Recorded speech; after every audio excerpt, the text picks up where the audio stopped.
ਸੰਘਰਸ਼ ਸੀਗਾ 2 ਮਹੀਨੇ ਤੋਂ ਚੱਲ ਰਿਹਾ। ਦਿੱਲੀ ਜਾਣਾ ਇੱਕ ਉਹਦਾ ਰੂਪ ਹੈ। ਅਸੀਂ ਇਹ ਤਿੱਖਾ ਕੀਤਾ। ਹੁਣ ਅਸੀਂ ਦਿੱਲੀ ਜਾਵਾਂਗੇ। ਅੱਗੇ ਜਾ ਕੇ ਜੇ ਸਾਨੂੰ ਗੱਲਬਾਤ ਲਈ ਉੱਥੇ ਫਿਰ ਬੁਲਾਇਆ ਗਿਆ, ਦਿੱਲੀ ਤੋਂ ਹੀ ਸਾਡੀਆਂ ਜਥੇਬੰਦੀਆਂ ਜਾਣਗੀਆਂ ਤੇ ਬੈਠਣਗੇ ਉੱਥੇ। ਸੋ ਰਣਨੀਤੀ ਦੇ ਅਧੀਨ ਉਹ ਜਥੇਬੰਦੀਆਂ ਨੇ ਪਲੈਨਡ ਕੀਤਾ ਹੋਇਆ ਸਾਰਾ ਵੀ ਸ਼ਾਂਤਮਈ ਤਰੀਕੇ ਨਾਲ ਜਾਵਾਂਗੇ, ਕੋਈ ਹੁੱਲੜਬਾਜ਼ੀ ਨਹੀਂ ਕਰਾਂਗੇ। ਵਾਹਵਾ ਚਿਰ ਤੋਂ ਉਹ ਇਹ ਵੀ ਕਹਿ ਰਹੇ ਸੀ ਵੀ ਜਥੇਬੰਦੀਆਂ ਦਾ ਜੀ ਇੱਦਾਂ ਜੀ ਚੰਗਾ ਮਾੜਾ ਕੁਛ ਬਹੁਤ ਜਥੇਬੰਦੀਆਂ ਬਾਰੇ ਪ੍ਰਚਾਰ ਉਹਨਾਂ ਨੇ। ਜਥੇਬੰਦੀਆਂ ਤਾਂ 2 ਮਹੀਨੇ ਹੋ ਗਏ ਬਿਲਕੁਲ ਇੱਕ ਨੇ ਨਾ, ਅੱਜ ਤੱਕ ਥੜਕੇ ਨਹੀਂ ਤੇ ਅੱਗੇ ਵੀ ਨਹੀਂ ਥੜਕਣਗੇ। ਅਪੀਲ ਮੈਂ ਇਹੀ ਕਰਨਾ ਚਾਹੂੰਗਾ ਵੀ ਬਹੁਤ ਲੰਬੇ ਸਮੇਂ ਤੋਂ ਤੁਸੀਂ ਨੌਜਵਾਨ ਵਰਗ ਖਾਸ ਕਰਕੇ ਕਹਿ ਰਿਹਾ ਸੀ ਵੀ ਬਾਈ ਇੱਥੇ ਕੁਛ ਨਹੀਂ ਬਣਨਾ, ਦਿੱਲੀ ਚੱਲੀਏ। ਵਾਰ-ਵਾਰ ਮੈਂ ਇਹ ਗੱਲ ਤਾਂ ਕਹਿ ਰਿਹਾ ਕਿਉਂਕਿ ਇਹ ਤੁਹਾਡੇ ਸ਼ਬਦ ਸੀ। ਸੋ ਵੀਰੋ, ਹੁਣ ਮੈਂ ਤੁਹਾਨੂੰ ਬੇਨਤੀ ਕਰਦਾ ਹੱਥ ਬੰਨ੍ਹ ਕੇ ਵੀ ਆਪਾਂ ਸਾਰੇ ਦਿੱਲੀ ਚੱਲੀਏ, ਆਪਣੇ ਬਜ਼ੁਰਗਾਂ ਦਾ ਸਾਥ ਦਈਏ ਕਿਉਂਕਿ ਉਹ ਲੜਾਈ ਸਾਡੀ ਲੜ ਰਹੇ ਨੇ, ਫਿਊਚਰ ਸਾਡਾ ਹੈ।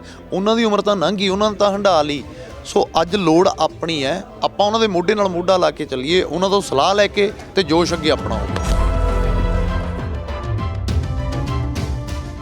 ਕਿਸਾਨੀ ਸੰਘਰਸ਼ ਦੀਆਂ ਲਗਾਤਾਰ ਪੰਜਾਬ ਦੇ ਵਿੱਚ ਚਰਚਾਵਾਂ ਚੱਲ ਰਹੀਆਂ ਨੇ। 26-27 ਨੂੰ ਦਿੱਲੀ ਵੱਲ ਕੂਚ ਕਰਨੀ ਹੈ, ਪਰ ਦਿੱਲੀ ਦੀ ਸਰਕਾਰ ਨੇ ਪਹਿਲਾਂ ਹੀ ਧਾਰਾ 144 ਲਾਤੀ ਹੈ।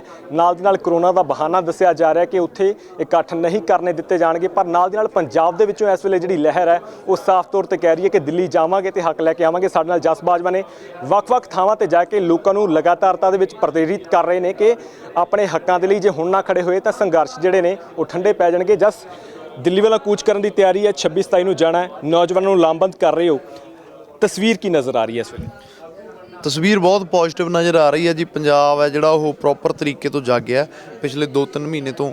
ਮੈਨੂੰ ਲੱਗਦਾ ਵੀ ਜਿਹੜਾ ਕੰਮ ਸਰਕਾਰਾਂ ਕਿੰਨੇ ਚਿਰ 'ਚ ਨਹੀਂ ਕਰ ਸਕੀਆਂ, ਉਹ ਕੰਮ ਜਥੇਬੰਦੀਆਂ ਨੇ ਤੇ ਇਹਨਾਂ ਬਿੱਲਾਂ ਨੇ।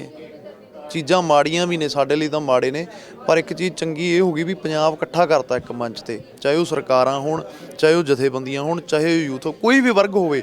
ਅੱਜ ਪਹਿਲਾਂ ਬੰਦਾ ਕਹਿ ਰਿਹਾ ਵੀ ਸਾਡਾ ਇਹ ਮਸਲਾ ਹੱਲ ਹੋਣਾ ਚਾਹੀਦਾ, ਬਾਕੀ ਸਾਰਾ ਕੁਝ ਅਸੀਂ ਬਾਅਦ ਚੋਂ ਕਰਾਂਗੇ। ਸਾਡੇ ਹਿੱਸੇ ਆਉਂਦੀ ਹੈ ਨੌਜਵਾਨੀ ਬਹੁਤ ਵੱਡੇ ਪੱਧਰ 'ਤੇ।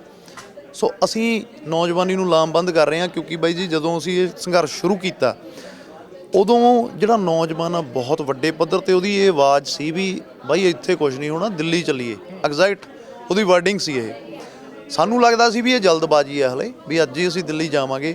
ਸੋ ਬੁੱਧੀਜੀਵੀ ਲੋਕਾਂ ਨੇ ਇੱਥੇ ਲਾਈਨਾਂ ਬੰਦ ਕੀਤੀਆਂ, ਟੋਲ ਰੋਕੇ, ਜਿੰਨਾ ਵੀ ਪ੍ਰੈਸ਼ਰ ਬਿਲਡ ਕਰ ਸਕਦੇ ਸੀ ਕੀਤਾ ਉਹਨਾਂ ਨੇ।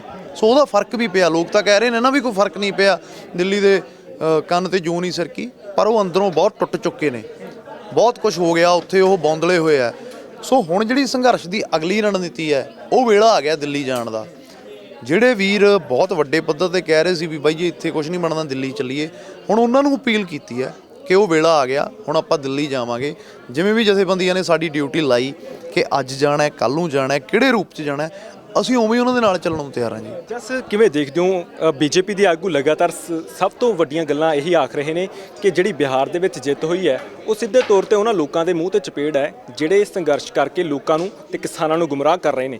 ਤੇ ਉਹਨਾਂ ਦੇ ਇਹ ਬਿਆਨ, ਇਹਨਾਂ ਬਿਆਨਾਂ ਨੂੰ ਕਿਵੇਂ ਦੇਖਿਆ ਸੀ ਕਿ ਇਸ ਤਰਾਜੂ ਦੇ ਵਿੱਚ ਤੋਲਣਾ ਚਾਹੀਦਾ ਇਸ ਵੇਲੇ ਕਿ ਇਹ ਮੰਨ ਲਈ ਕਿ ਬੌਖਲਾਹਟ ਦਾ ਹਿੱਸਾ ਨੇ? ਬਾਈ ਜੀ ਬੱਚੇ ਨੂੰ ਪਤਾ ਹੈ ਕਿ ਬਿਹਾਰ 'ਚ ਸਰਕਾਰ ਬੀਜੇਪੀ ਨੇ ਬਣਾਈ ਕਿਵੇਂ ਹੈ। ਬੱਚੇ ਨੂੰ ਸਾਰੀ ਰਾਤ ਹੀ ਚੋਣਾਂ ਦੀ ਗਿਣਤੀ ਚੱਲਦੀ ਰਹੀ। ਮੇਰੀ ਸੁਰਤ ਦੇ ਵਿੱਚ ਅੱਜ ਤੱਕ ਕਦੇ 12 ਵੋਟਾਂ 'ਤੇ ਕੋਈ MLA ਨਹੀਂ ਹਾਰਿਆ, ਤਾਂ ਉਹ ਹਾਰੇ ਹੈ ਬੱਚੇ ਦੇ ਨਾਂ ਜ਼ੁਬਾਨ 'ਤੇ ਤੇਜਸਵੀ ਦਾ ਨਾਂ ਸੀਗਾ, ਲਾਲੂ ਜੀ ਦਾ ਬੇਟਾ। ਚਲੋ ਮੈਂ ਕਿਸੇ ਪਾਰਟੀ ਦੇ ਨਾਲ ਨਹੀਂ ਹੈਗਾ, ਪਰ ਇਹ ਪੂਰਾ ਮੀਡੀਆ, ਬਿਹਾਰ ਲੋਕਲ ਸਾਰਾ ਇਹ ਗੱਲ ਕਹਿ ਰਹੇ ਸੀ ਤੇਜਸਵੀ ਸਾਡਾ ਮੁੱਖ ਮੰਤਰੀ ਹੈ, ਤੇਜਸਵੀ ਸਾਡਾ ਮੁੱਖ ਮੰਤਰੀ ਹੈ। ਸਿਨੈਰੀਓ ਕੀ ਬਣਦਾ ਕਿ ਬੀਜੇਪੀ ਦੀ ਸਰਕਾਰ ਉੱਥੇ ਰਾਤੋਂ ਰਾਤ ਆ ਜਾਂਦੀ ਹੈ। ਉਹ ਤੁਹਾਨੂੰ ਸਭ ਨੂੰ ਪਤਾ ਕਿ ਕਿਵੇਂ ਆਈ ਹੈ।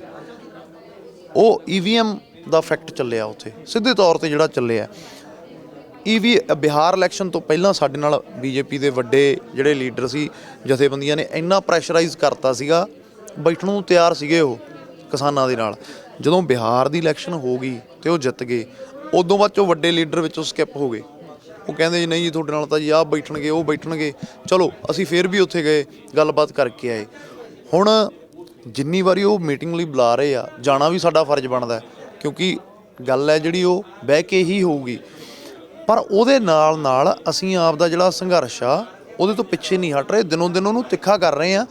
ਸੰਘਰਸ਼ ਸੀਗਾ 2 ਮਹੀਨੇ ਤੋਂ ਚੱਲ ਰਿਹਾ। ਦਿੱਲੀ ਜਾਣਾ ਇੱਕ ਉਹਦਾ ਰੂਪ ਹੈ, ਅਸੀਂ ਇਹ ਤਿੱਖਾ ਕੀਤਾ ਹੈ।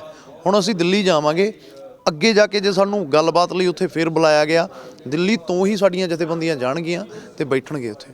ਬਈ ਤੁਹਾਡੀ ਗੱਲ ਕਰੀਏ ਜਾਂ ਬਹੁਤ ਸਾਰੇ ਕਲਾਕਾਰ ਜਿਹੜੇ ਇਸ ਵੇਲੇ ਕੋਸ਼ਿਸ਼ ਕਰ ਰਹੇ ਨੇ, ਕਿਉਂਕਿ ਅਸੀਂ ਦੇਖਣਾ ਹੋਵੇ ਤਾਂ ਕਮਰਸ਼ੀਅਲ ਜ਼ਿੰਦਗੀ ਵੀ ਨਾਲ ਦੇਖਣੀ ਪੈਂਦੀ ਹੈ। ਬਹੁਤ ਸਾਰੇ ਕਲਾਕਾਰ ਜਿਹੜੇ ਸੰਘਰਸ਼ਾਂ ਦਾ ਹਿੱਸਾ ਬਣੇ ਆਪਣੇ ਗੀਤ ਵੀ ਕੱਢ ਰਹੇ ਨੇ, ਕਿਉਂਕਿ ਸਮੇਂ ਦੀ ਲੋੜ ਵੀ ਹੈ, ਪੈਸਾ ਵੀ ਚਾਹੀਦਾ ਇਸ ਵੇਲੇ। ਨਾਲ ਦੀ ਨਾਲ ਇਸ ਵੇਲੇ ਜਿਹੜੇ ਹੁਣ ਸੰਘਰਸ਼ਾਂ ਦੀ ਕਿਸਾਨ ਗੱਲ ਕਰ ਰਹੇ ਨੇ ਕਿ ਅਸੀਂ ਪੱਕਾ ਧਰਨਾ ਲਾਉਣਾ, ਟਰਾਲੀਆਂ ਤਿਆਰ ਕਰ ਲਈਆਂ ਨੇ, ਜਿੰਨੇ ਮਹੀਨੇ ਉੱਥੇ ਲੱਗੇ ਉੱਥੇ ਜਾਵਾਂਗੇ, ਤਾਂ ਉਸ ਮਾਹੌਲ ਦੇ ਵਿੱਚ ਕਲਾਕਾਰ ਕਿਵੇਂ ਆਪਣਾ ਧਿਆਨ ਦੇਣਗੇ ਜਾਂ ਕਿਸ ਤਰੀਕੇ ਨਾਲ ਉਸ ਸੰਘਰਸ਼ ਦਾ ਹਿੱਸਾ ਬਣਨਗੇ? ਕਿ ਪੱਕੇ ਧਰਨੇ ਦੇ ਵਿੱਚ ਬੈਠਣਗੇ ਜਾਂ ਫਿਰ ਇਹ ਹੋਊਗਾ ਕਿ ਕਦੇ-ਕਦੇ ਚਲੇਗੇ ਸਮਰਥਨ ਦੇ ਜਾ? ਦੇਖੋ ਹੁਣ ਵੀ ਪੰਜਾਬ 'ਚ ਪਿਛਲੇ 2 ਮਹੀਨੇ ਤੋਂ ਵੀ ਰੈਗੂਲਰ ਧਰਨੇ ਚੱਲ ਹੀ ਰਹੇ ਨੇ ਨਾ, ਤੇ ਕਲਾਕਾਰਾਂ ਦਾ ਸਮਰਥਨ ਪਹਿਲੇ ਦਿਨ ਤੋਂ ਉਵੇਂ ਹੀ ਬਰਕਰਾਰ ਆ। ਇੱਕ ਵਾਰੀ ਅਸੀਂ ਜਾਵਾਂਗੇ ਉੱਥੇ ਸਾਰੇ, ਫਿਰ ਜਿਵੇਂ ਜਿਵੇਂ ਜਥੇਬੰਦੀਆਂ ਦਾ ਹੁਕਮ ਹੋਊਗਾ।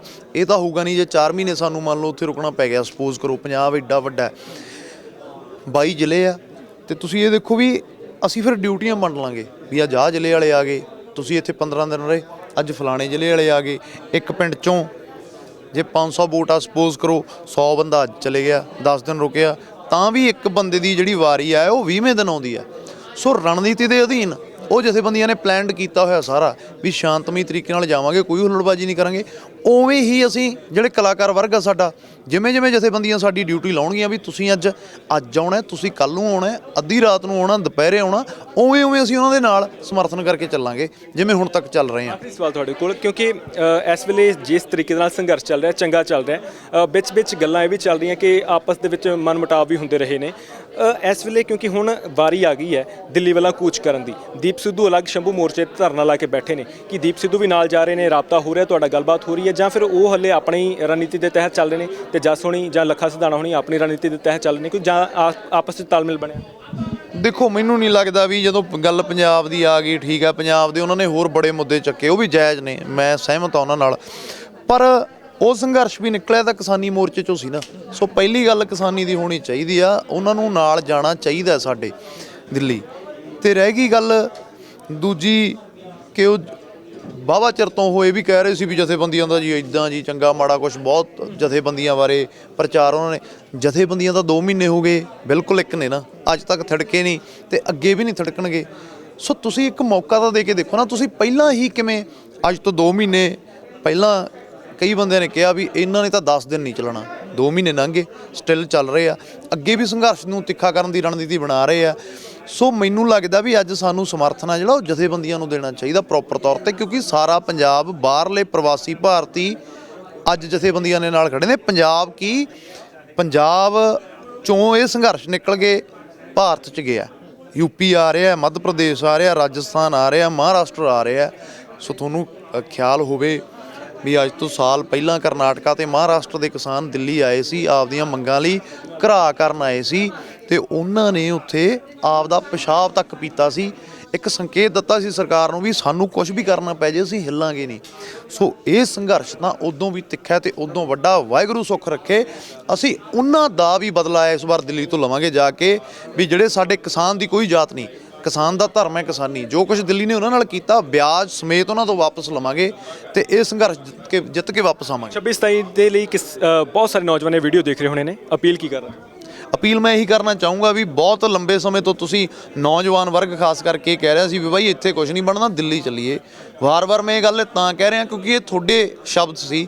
ਸੋ ਵੀਰੋ ਹੁਣ ਮੈਂ ਤੁਹਾਨੂੰ ਬੇਨਤੀ ਕਰਦਾ ਹੱਥ ਬੰਨ੍ਹ ਕੇ ਵੀ ਆਪਾਂ ਸਾਰੇ ਦਿੱਲੀ ਚੱਲੀਏ, ਆਪਣੇ ਬਜ਼ੁਰਗਾਂ ਦਾ ਸਾਥ ਦਈਏ, ਕਿਉਂਕਿ ਉਹ ਲੜਾਈ ਸਾਡੀ ਲੜ ਰਹੇ ਨੇ, ਫਿਊਚਰ ਸਾਡਾ। ਉਹਨਾਂ ਦੀ ਉਮਰ ਤਾਂ ਲੰਘ ਗਈ, ਉਹਨਾਂ ਨੇ ਤਾਂ ਹੰਢਾ ਲਈ। ਸੋ ਅੱਜ ਲੋੜ ਆਪਣੀ ਹੈ, ਆਪਾਂ ਉਹਨਾਂ ਦੇ ਮੋਢੇ ਨਾਲ ਮੋਢਾ ਲਾ ਕੇ ਚੱਲੀਏ, ਉਹਨਾਂ ਤੋਂ ਸਲਾਹ ਲੈ ਕੇ ਤੇ ਜੋਸ਼ ਅੱਗੇ ਆਪਣਾ ਹੋਵੇ। ਸੋ ਇਹ ਸਨ ਜਸ ਬਾਜਵਾ, ਸਾਫ਼ ਤੌਰ ਤੇ ਕਹਿ ਰਹੇ ਨੇ ਕਿ ਸਾਡੇ ਸੰਘਰਸ਼ ਦੇ ਨਾਲ ਦਿੱਲੀ ਹਿੱਲੀ ਹੈ ਤੇ ਹੁਣ ਇਸ ਵੇਲੇ ਜ਼ਰੂਰਤ ਹੈ ਕਿ 26/27 ਦੇ ਲਈ ਕੂਚ ਕਰੀ ਜਾਵੇ। ਤੇ ਜਿਹੜੇ ਲੋਕ ਲੰਮੇ ਸਮੇਂ ਤੋਂ ਕਹਿ ਰਹੇ ਸੀ ਕਿ ਦਿੱਲੀ ਵਾਲਾ ਕੂਚ ਕਰਨੀ ਚਾਹੀਦੀ ਹੈ, ਉਹਨਾਂ ਦੀ ਵੀ ਅਸੀਂ ਸੁਣ ਲਈ ਹੈ। ਤੇ ਹੁਣ ਜਿੰਨੇ ਵੀ ਨੌਜਵਾਨ ਨੇ ਉਹ ਵੀਡੀਓ ਦੇਖ ਰਹੇ ਨੇ, ਉਹਨਾਂ ਨੂੰ ਅਪੀਲ ਕਰ ਰਹੇ ਨੇ ਕਿ 26/27 ਨੂੰ ਦਿੱਲੀ ਦੀ ਸਰਕਾਰ ਨੂੰ ਜਾ ਕੇ, ਕੇਂਦਰ ਦੀ ਸਰਕਾਰ ਨੂੰ ਜਾ ਕੇ ਦੱਸੀਏ ਕਿ ਇਹ ਸੰਘਰਸ਼ ਐਵੇਂ ਨਤੀਜੇ ਤੇ ਪਹੁੰਚੇ ਤੋਂ ਬਿਨਾ ਖਤਮ ਹੋਣ ਵਾਲਾ ਨਹੀਂ। ਤੁਹਾਡਾ ਇਸ ਬਾਰੇ ਕੀ ਸੋਚਣਾ, ਕਮੈਂਟ ਬਾਕਸ ਦੇ ਵਿੱਚ ਕਮੈਂਟ ਕਰਕੇ ਜ਼ਰੂਰ ਦੱਸਿਓ। ਸਹਿਯੋਗੀ ਸੁਰਿੰਦਰ ਦੇ ਨਾਲ ਹਰਦੀਪ ਸਿੰਘ ਭੋਗਲ, ਸਪੋਕਸਮੈਨ ਟੀਵੀ, ਚੰਡੀਗੜ੍ਹ।